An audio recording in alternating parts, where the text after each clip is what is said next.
pesar de todo, aunque no soy valiente, contra viento y marea, yo siempre iré de frente. Horacio Guaraní, aquí en el 98.7. ¿Qué está pasando en mi tierra? A propósito de hoy se cumplen 92 años de su fecha de nacimiento. Bueno, ya hace bien poquito, ¿verdad? En el arranque de este año, más precisamente el 13 de enero. Vamos a conversar aquí en el 98.7 con el diputado José Carlos Maía, es el presidente de la Cámara de Representantes.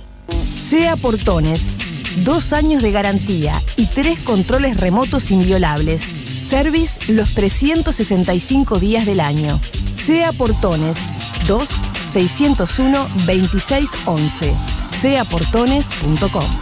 Unos mensajes llegan. Hola amigos, la piel de gallina con Horacio Guaraní. Arriba Liverpool también, lo dice Cris, que manda besos a todos, igual que un servidor, es hincha del negri azul. Gracias, fascinante recuerdo de mi niñez, cuando iba a casa de los abuelos, ahí cantaban siempre Guaraní y Cafrune en un pequeño tocadiscos, lo dice Hernán. Es que sí, justamente lo que hablaba más temprano, lo que despierta Guaraní en generaciones enteras de Argentina y también de Uruguay. Hola, presidente de la Cámara de Diputados, buen día, bienvenido. Bueno, muchas gracias, buen día y encantado de estar con ustedes. ¿Y a vos cómo te llevas con Guaraní? Con Guaraní lo tengo cerca, pero no tanto, más con sus letras que a él.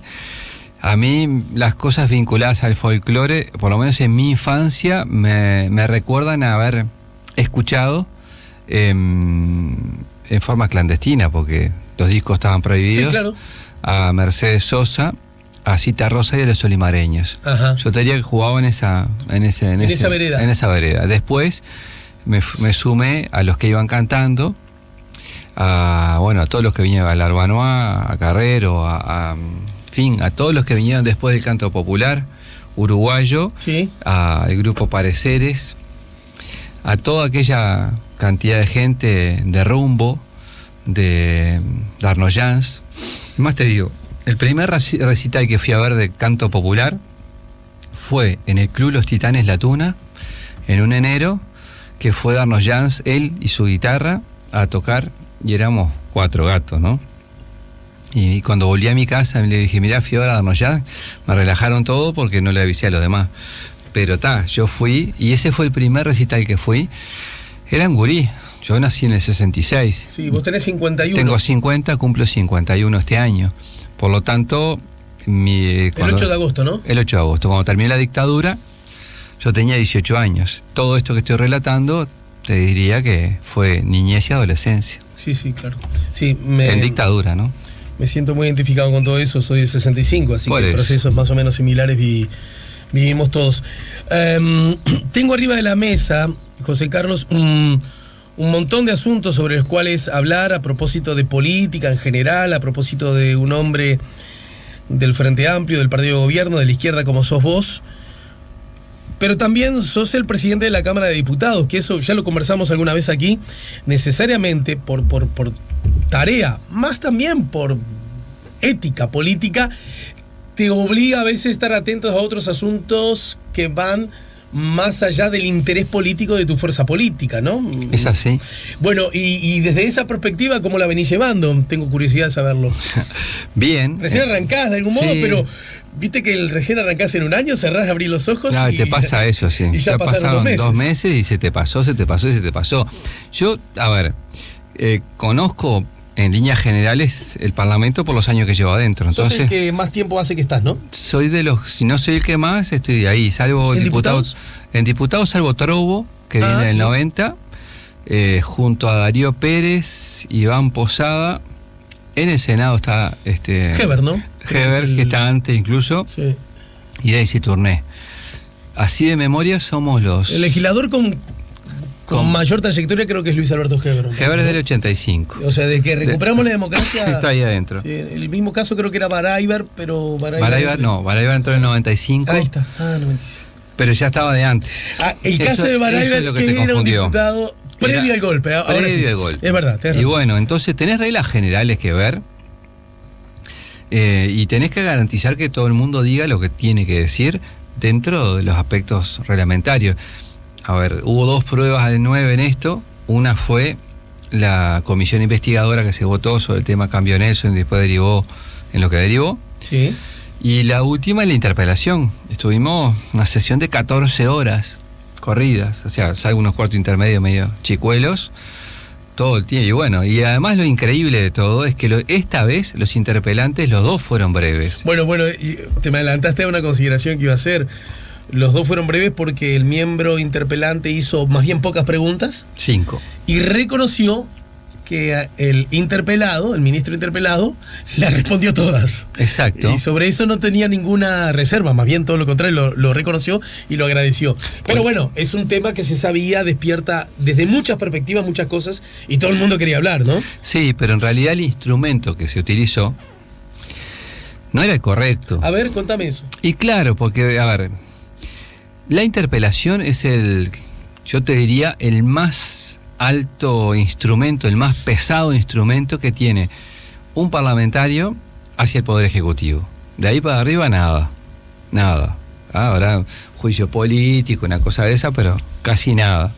Ahora bien, todos sabíamos que de antemano, en general en la oposición había acuerdo con lo que había actuado NIN y el gobierno. Entonces la pregunta era, ¿por qué y para qué una interpelación si vos previamente tenés líneas generales de acuerdo? No es que tenés es decir, es un desastre este señor las cosas que está haciendo. Porque si vos sos el ministro, Alejandro, y yo soy el interpelante y te interpelo por lo que vos haces al frente de una cartera.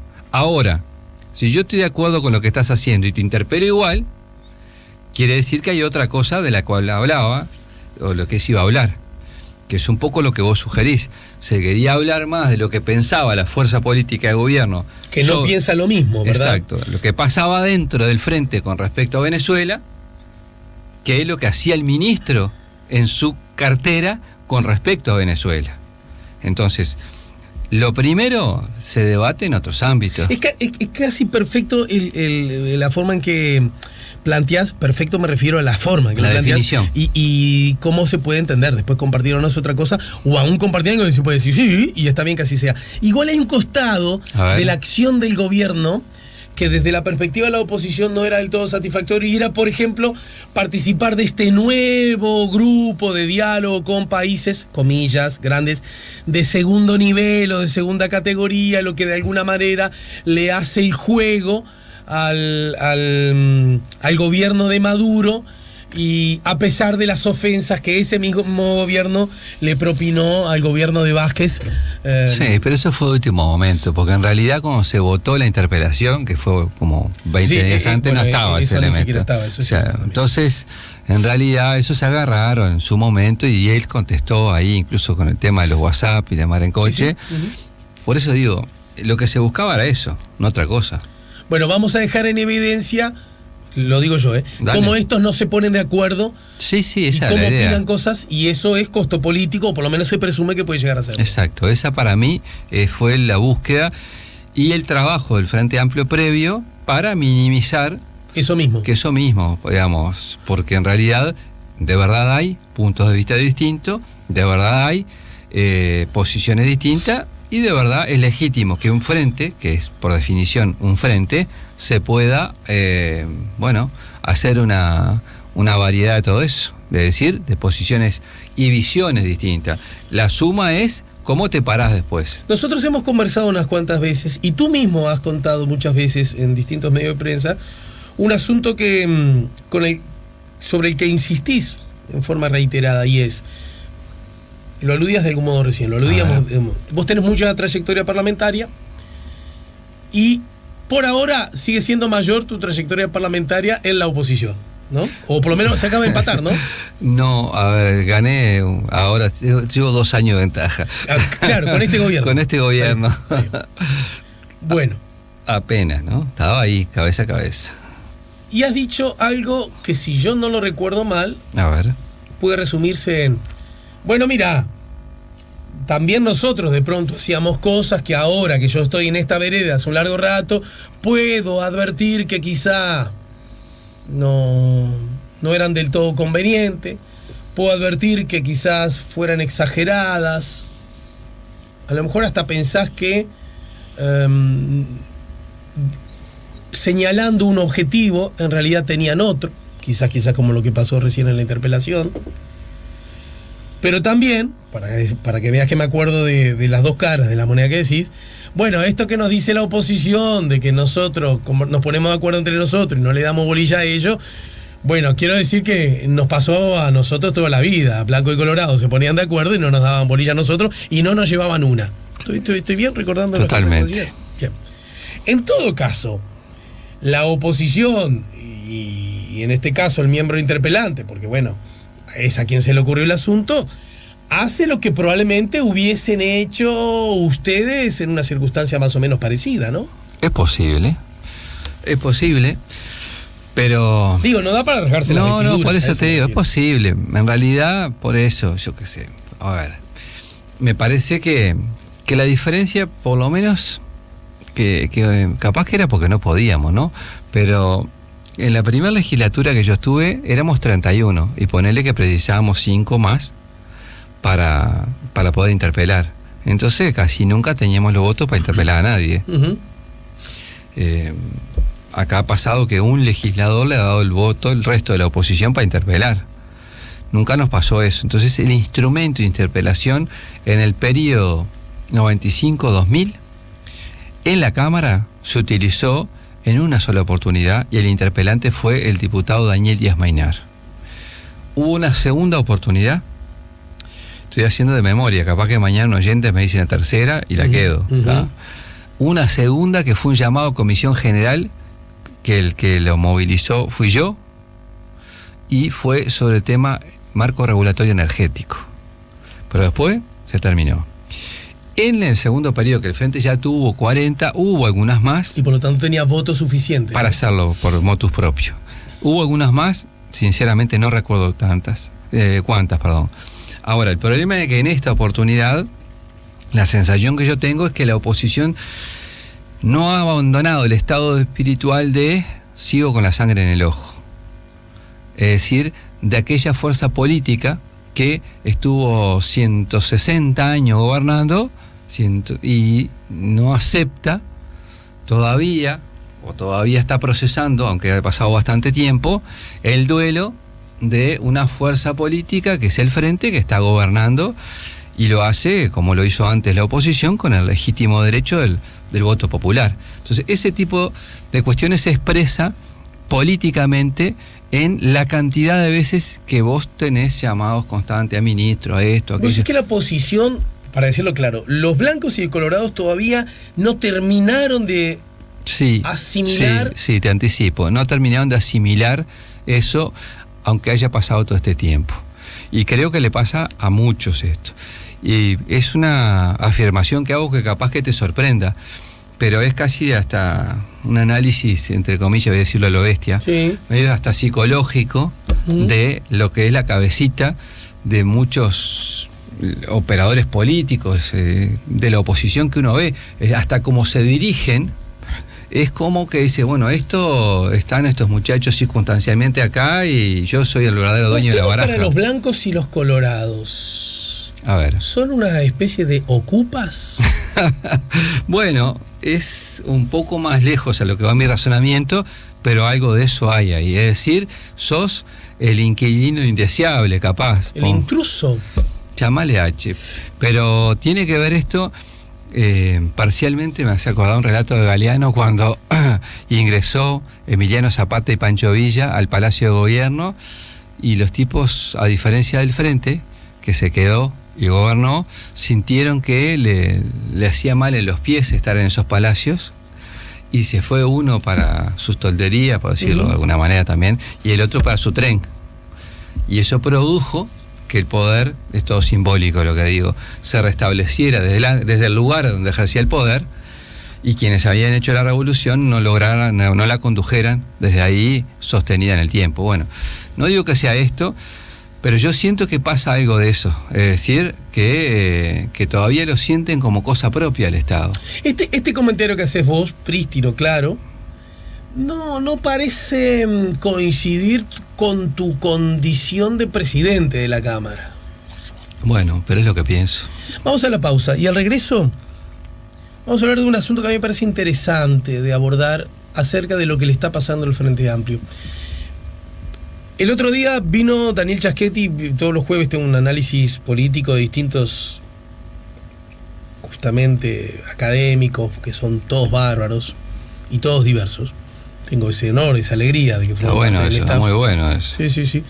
Hoy anticipaba que además este jueves lo voy a tener que saludar especialmente a mi amigo Daniel Buquet, porque es hincha Defensor y está muy alegre. No me pasa lo mismo, claro. Sí, me imagino. Chaquetil decía que él no cree que un elemento, un acontecimiento, un hecho, un ítem, sea el que provoque que una fuerza política, una fuerza de gobierno pierda votos con tal magnitud que le permita, que le impida continuar el gobierno. ¿Estamos de acuerdo? Uh-huh. Pero él sostiene que las cosas son por efecto acumulativo. Un poco acá, un poco allá, bla, bla, bla. A mí me parece que el Frente Amplio, luego de 3 gobiernos, va a 2,5, como cualquiera lo puede entender. Ejercer el gobierno durante 3 gobiernos y medio desgasta al más pintado.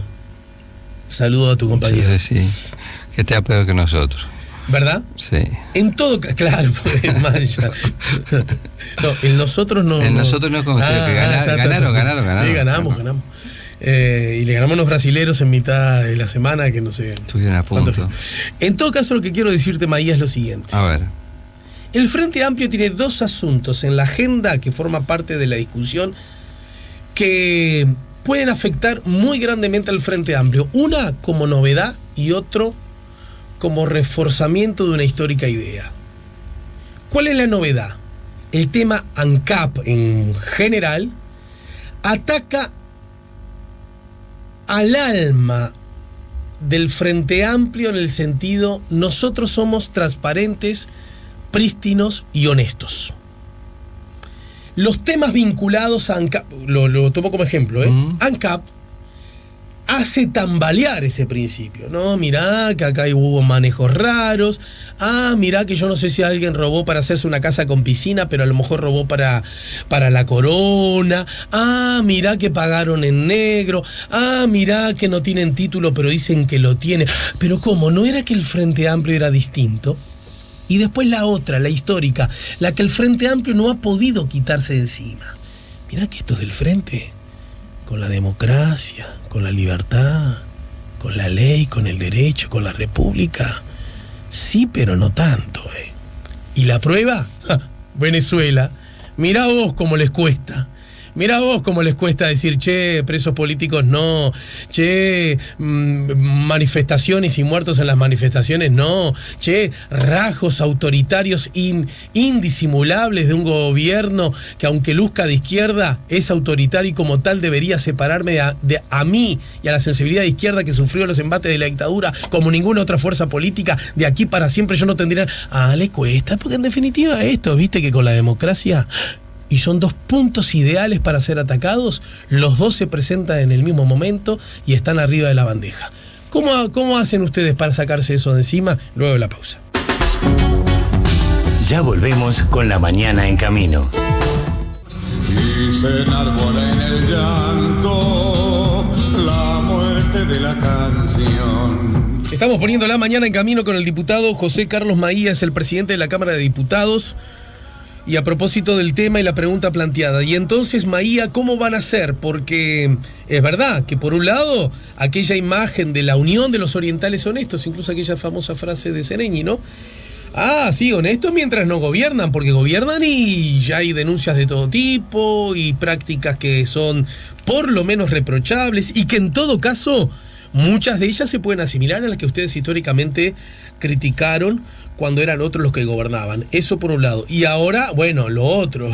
Viste que, en definitiva, tan demócratas, tan amantes de la norma, de la ley y de la república se ve que no son, porque les cuesta horrible decir que en Venezuela hay cosas que pasan que no debieron haber pasado, y en todo caso algún osadito que se atreva a decirlo enseguida aclara, pero seguro que no es culpa de los venezolanos ni los de izquierda, y debe estar la mano larguísima y mugrienta del imperialismo y la derecha, no sé qué, ¿no? Y entonces vos nunca tenés nada que ver y vos nunca sos responsable de nada. ¿Cómo salen de ese entuerto al que la oposición, esta es opinión mía, legítimamente los coloca?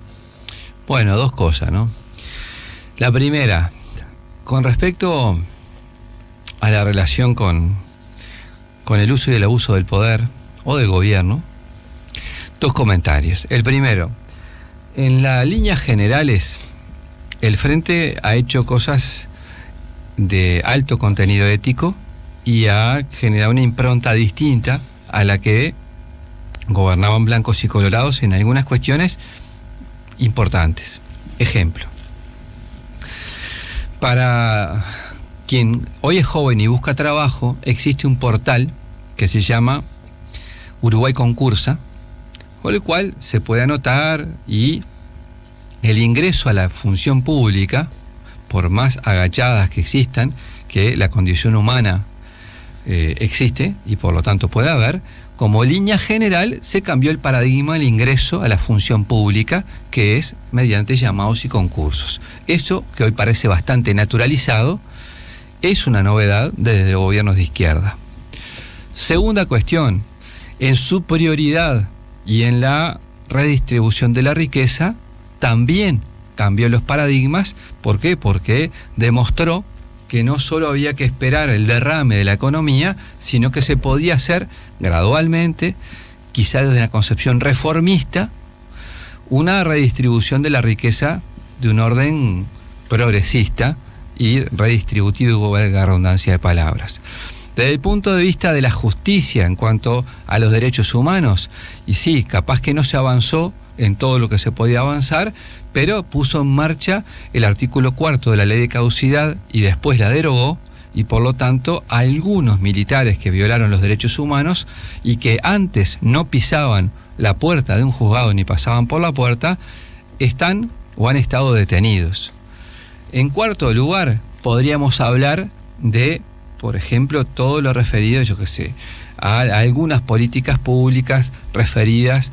Voy a poner ejemplos muy puntuales. El tipo que levantaba una bolsa de 50 kilos en la espalda de Portland, y a partir de un decreto de un gobierno de frente empezó a levantar 25, o aquel que tuvo la capacidad y las posibilidades de hacerse de una, afiliarse a un sindicato porque tuvo menos miedo de tener el peso de la ley en su contra y de que lo echaran, se hizo porque hay unas condiciones distintas. Ahora bien, eso quita que episodios como los que tú mencionás u otros que han sucedido no han afectado y nos pegan en el frente. Sí, claro que nos pegan. El tema es cómo te parás y cómo reaccionás ante ellos. Algo vosotros, Tabaré, en algún momento, porque la vio venir, me imagino, un tipo que por algo fue 2 veces presidente, ¿no? Se puede decir como título, Vázquez la ve venir en general. No, la vio venir como concepto, me parece. No, pero digo que en política... Sí, hay algunos tipos que la ven venir, él es uno. Vázquez es uno de los que ve venir las cosas. Ahí está, sí, claro, sí.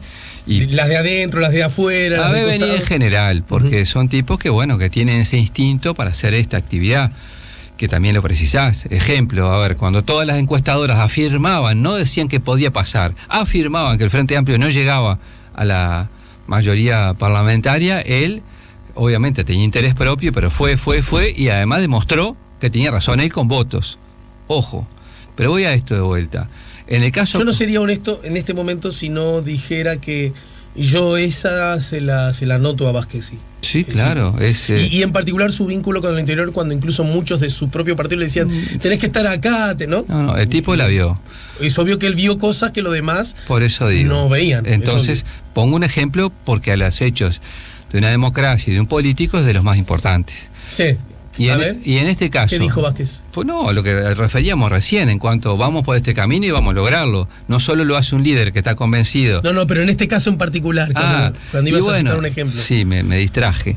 Y el ejemplo es que no solo tiene que ver cuando hay un episodio de corrupción o posible o de corrupción, sino cómo reaccionás ante él. La clave es esta. Es decir, aquello que no iba a pasar, quizás fue una inocentada de una fuerza política que no tomaba la dimensión de lo que era gobernar, pero aquello de decir, estas cosas pueden pasar, el tema es cómo reaccionamos, si tenemos capacidad de indignarnos, si tenemos capacidad de sancionar a aquellos que cometen esas cosas, si después qué relación tenemos con lo que pasa a partir de eso. Para mí ahí está el capítulo verdadero de fondo en esto. Porque en el otro, la vida te enseña que vos confiás, que vos derivás en distintas personas, en distintas responsabilidades, y pasan cuestiones que para las cuales no tenés vacuna previa. Aquello que contra la corrupción no hay vacuna previa que te salve, sino de cómo reaccionás después. Uh-huh. Y si pasás al otro capítulo que vos mencionabas, porque se habla de dos cosas, y todo el capítulo de Venezuela, por supuesto, es llamativo como hablamos tanto de Venezuela en el Uruguay, ¿no? Es llamativo. Cuando vos tenés algunos ejemplos en la propia América Latina bastante más fuertes en otros terrenos de los derechos humanos, como puede ser un episodio de Colombia, en los llamados falsos positivos, que la gente no tiene ni idea de lo que son. Y los falsos positivos son los incentivos que le pagaba el gobierno de Uribe a los militares por los guerrilleros que abatía.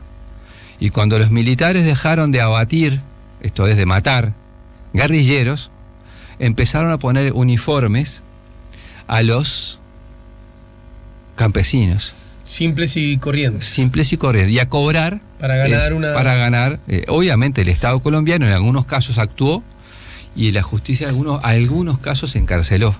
Pero eso no fue hace 20 años, fue hace muy poquito tiempo. Ni hablar de México con algunas situaciones que les toca vivir y demás.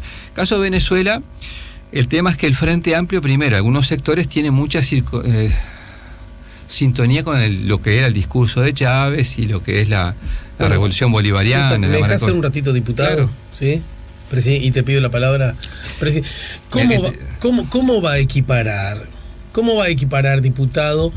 ¿Y cómo va a sugerir que tenemos nosotros, diría un diputado de la oposición, una mirada hemipléjica que se sensibiliza a propósito de violación de derechos humanos en Venezuela más que otros lados? El problema es que en otros lados el vínculo y la opción, el modelo, nunca fue, por lo menos, tratado de ser elogiado por ustedes. Por algunos. Mientras tanto, en Venezuela nos hemos cansado de decir, mirá qué bien Venezuela, mirá qué bien Chávez, mirá qué generosos, mirá qué piolas, mirá qué bárbaros, mirá cómo deberíamos nosotros parecernos a ellos. Hay una parte en eso. Otra. Déjame ser diputado para poner solo una parte. Hay una parte en eso. Por en realidad es cierto. Lo que pasa es que de verdad el gobierno de Chávez tuvo actitudes muy generosas con Uruguay, uh-huh, por no decirlo con varios países de América Latina, por las motivaciones que tenía Chávez, quizás. Pero a los efectos, yo no me olvido que en 2005, cuando estábamos golpeando la puerta para entrar al gobierno, estaba la crisis de COFAC instalada, uh-huh, y cómo el gobierno venezolano le tiró una cuerda bien importante al gobierno uruguayo. Como por ejemplo los recursos para clínicas, como por ejemplo algunas inversiones en infraestructura que hubo, hospitalarias y demás, el Centro Bolívar en Canelones. O sea, esas cosas de verdad pasaron y de verdad fueron actos de generosidad, la colocación inicialmente de productos, por ejemplo lácteos, avícolas, algunos de ellos de Canelones, que después hubo problemas de todos colores para cobrar, es cierto, pero que hubo una buena concepción en sentido de sintonía. Lo que sucede es que, primera cosa, Maduro no es Chávez, número uno. La situación de Maduro ha sido bastante más dura, más compleja, y hay un problema insoslayable que es una crisis institucional. Uh-huh. Convengamos que la oposición en Venezuela también es una oposición que quiere más tumbar a Maduro que cualquier otra cosa. Entonces vos tenés por un lado un gobierno con actitudes autoritarias, como la de Maduro, y por otro lado una oposición que también tiene lo suyo. Es decir, no estamos hablando de una situación muy particular. No todo el Frente Amplio dice tranquilo y suelto de cuerpo que el gobierno de Venezuela tiene comportamientos y actitudes autoritarias, ¿no? Sí, yo por eso digo que hay matices y variaciones. Y bueno, yo creo que es un dato de la realidad y ojalá fuera distinto, pero nosotros, yo creo que eso es así. Y bueno, y entiendo que es muy necesario que la izquierda mantenga en algunos compromisos las cosas bien firmes, porque por ejemplo, cuando vos tenés algún tipo de señalamiento de alguna organización que después la tomás como referencia para tu propio país ahora o antes o para otros de la región, no podés conectar y desconectar eso en función de tu visión. Y ojo, no dejo de mirar y de saber y de sentirme del otro lado de los intereses hegemónicos de Estados Unidos en la región. Nunca los dejó de tener y siempre los va a tener. Es más, su rol de policía del mundo es absolutamente condenable y la forma en que hace y deshace en el mundo también. Lo que creo es que muchos de nosotros estamos pensando que condenando eso no salvamos lo otro. Y ahí está el punto. Es decir, no creer, hasta el propio Fidel Castro lo decía, cuando había problemas en la Revolución Cubana, de no adjudicar al imperialismo cuestiones que estaban en la propia dinámica de la Revolución Cubana. Pero por ejemplo, Venezuela. Sí. Venezuela tiene una economía dependiente en más del 90% del petróleo, sí, ¿verdad? Y ese, medio que cualquiera que sabe un poquito y que viene echar por los costados, lo ve como paradójicamente un problema. Claro. ¿No es cierto? Vos, por más que tengas petróleo, no podés solo... Bueno, ese fue el problema. Y ahí ¿qué tiene que ver Estados Unidos, por ejemplo? Y bueno, por eso hablo porque acá gobernó la derecha, gobernó la izquierda y no han podido quebrar ese paradigma, ¿no? Que es un paradigma económico que cuando el petróleo está alto, bueno, más o menos tenés plata, y cuando el petróleo baja, tenés gravísimos problemas por los que está atravesando. Ese es, bueno, eso a ver, eso es estructural en Venezuela, en el sentido que el peso determinante de la economía petrolera es casi lo hace un país monoproductor, subdesarrollado y ultradependiente. Entonces, esa matriz no se supo cambiar o no se pudo cambiar durante los años de gobierno de Chávez. ¿Por qué? Bueno, porque esa renta petrolera, de hecho, genera un impacto tan grande hasta en las mentalidades que lleva a que buena parte de la sociedad sienta casi como innecesario o no lo priorice el diversificar la economía y ampliar. Y a hoy, cuando esto pasa, hay problemas fuertes porque, bueno, gran parte de las cuestiones del diario vivir se tienen que importar. Y ahí tenés un problema de modelo. Por eso yo creo que con todas sus cosas, el Frente Amplio, en América Latina, ha desarrollado un gobierno de izquierda que capaz que desde el punto de vista del discurso parece menos, entre comillas, de izquierda, pero desde el punto de vista de sus acciones ha sido mucho más sostenido, más sostenible, más sólido, más consistente y más y más fuerte. Yo capaz que me siento con la camiseta, además soy vicepresidente del Frente, ponele, ¿no? Pero con toda sinceridad lo digo, si yo tengo que optar entre un modelo de gobierno de izquierda como el de Venezuela u otro de América Latina que se proclamó o era de izquierda, bueno, me quedo con el nuestro, me quedo con el uruguayo, me quedo con el Frente, porque además el Frente te garantiza la pluralidad de las ideas. La pluralidad de las ideas te da que la propia fuerza de gobierno tiene diversidad. Y eso es una garantía para la izquierda, para su concepción y para la sociedad en su conjunto. En el final, casi, José Carlos, dos aspectos. Por un lado dijiste a propósito de asuntos históricos, paradigmáticos, que no pueden olvidarse a la hora de pensar en cómo le ha ido a Uruguay desde que es gobernado por la izquierda. Bueno, mirá, hemos tenido la vocación, entre otras cosas, hemos tenido la vocación de que la riqueza debe distribuirse de forma mejor, más justa. Uh-huh. Y hemos tenido la vocación de que en Uruguay por fin empiece a aplicarse un concepto básico de cualquier democracia y república de mediana calidad, y es verdad y justicia. Sí, estamos en eso. Algunos dicen que en forma todavía muy tibia ambas cosas, ¿no?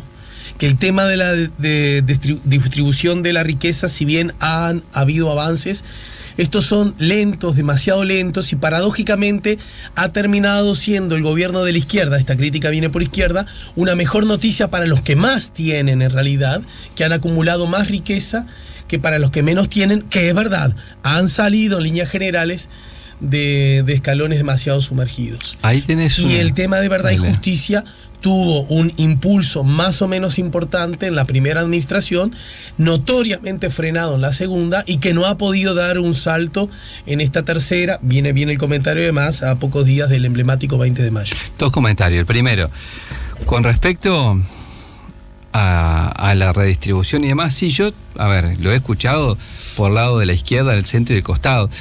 El punto está en cuáles son las condiciones objetivas que vos tenés para poder efectivamente apretar en el gran capital, porque esa es la cuestión que se plantea acá.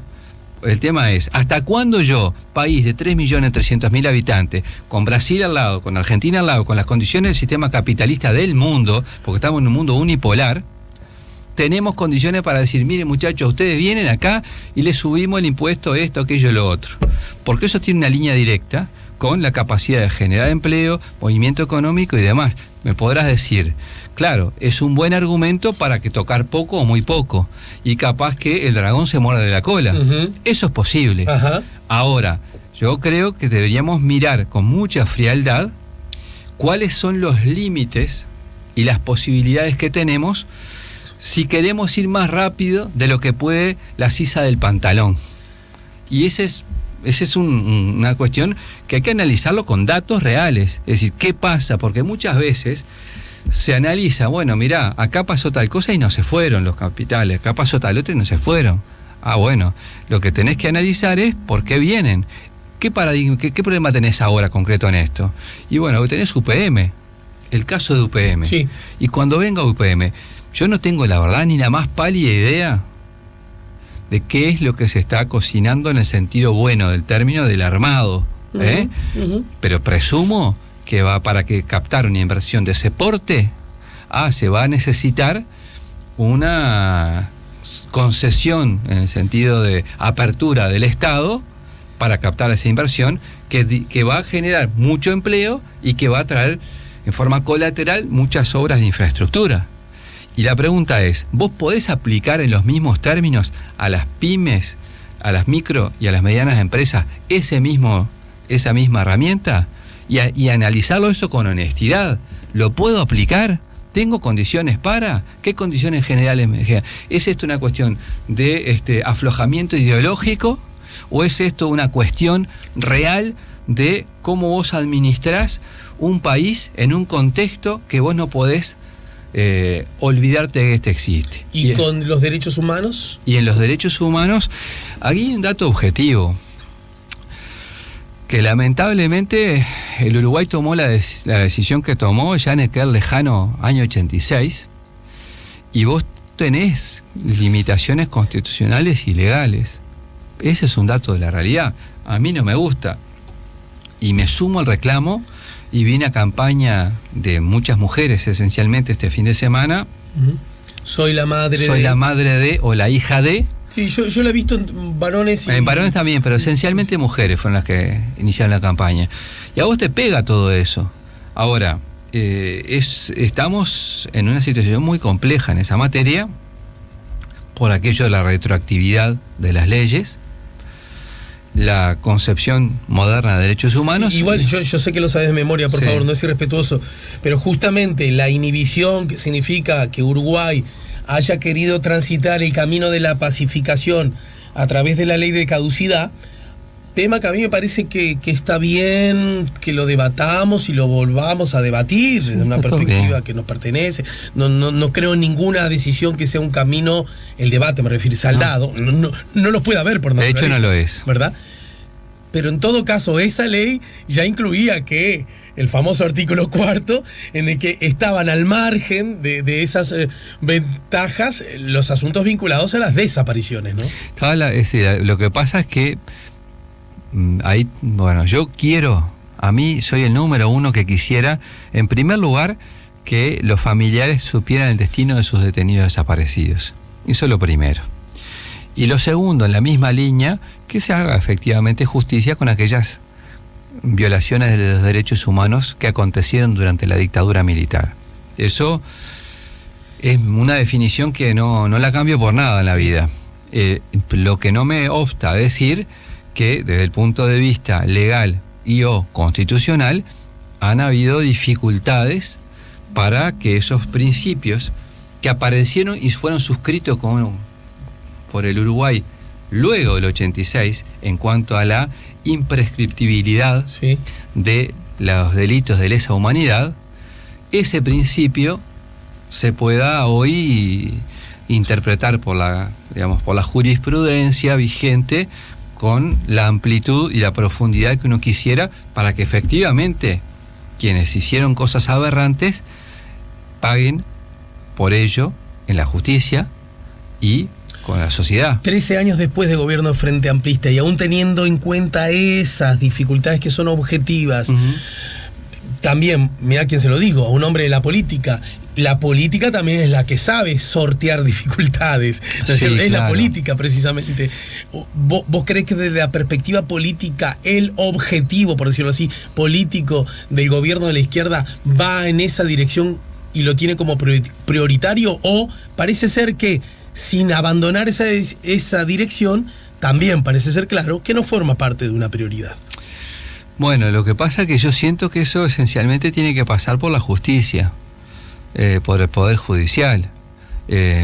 Las acciones del Poder Ejecutivo es facilitar el trabajo del Poder Judicial, pero me parece que en ese sentido es así. No es que pase, que te muestres neutral ni indiferente, pero tiene que ir por ese camino. Debe ir por ese camino. La inteligencia de un Estado la maneja el Poder Ejecutivo, ¿no? Por eso digo. Entre otras cosas, para dar elementos que puedan ser probatorios o que den pistas de, entre otras cosas, dónde está enterrado un ciudadano en el Uruguay. Por eso ocurre, mismo, ¿no? Aunque parezca paradójico. Pero han habido esfuerzos, por ejemplo, las veces que se han contratado los equipos de antropólogos y demás, se ha intentado, es un dato objetivo. Y lo que pasa es que los que tienen la información no la han dado.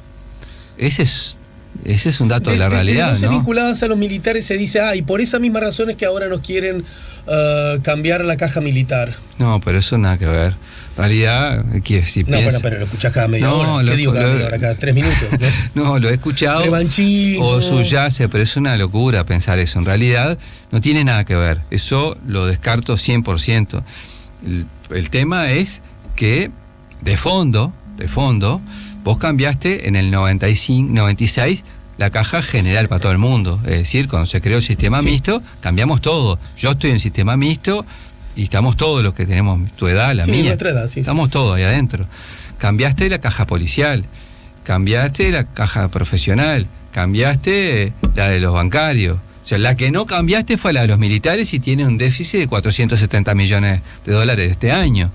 Entonces, dinero anual, ¿no? Dinero anual es este año. Entonces, eso hay que cambiarlo.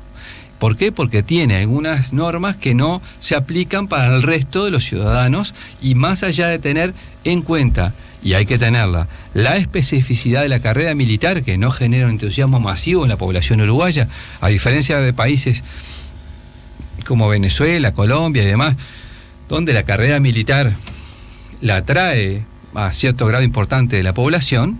Acá esto no sucede, entonces vos tenés que cuidar que eso... No ha sucedido casi nunca en la historia, ¿no? Excepto justamente cuando... En la dictadura.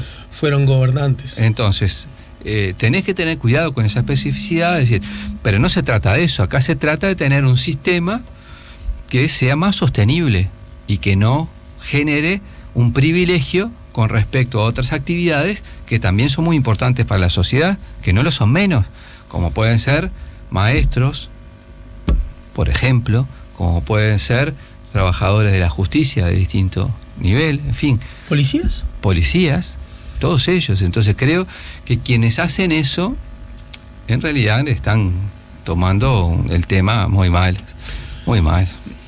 Maía, ¿la seguimos más temprano que tarde? Con todo gusto. Gracias por el tiempo. Luego de la pausa vamos a conversar con Washington, el turco Abdala. Lo tenés, ¿no? Fuiste compañero, además. Claro. ¿Qué tal? ¿Se peleaba mucho, poco, más o menos? No, bien, nos peleamos, pero normal. O sea, nada que no se arreglara con 2 ambulancias y 3 patrulleros. Bien, así que entonces voy llamando a alguna ambulancia. Andá llamando al turco. Antes que se encuentre en el pasillo. Sí, bien. Grande. El presidente de la Cámara de Diputados, José Carlos Maía. ¿Cuál es el diputado que mejor te hace el trabajo?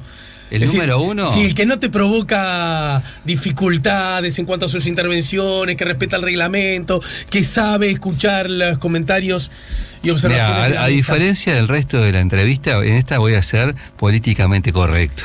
Todos cumplen los... Espantosa respuesta. Horrible respuesta, pero la anuncié. Sí. Igual te bueno, pero no me puedes mandar así al frente, en esa no, es la última, además.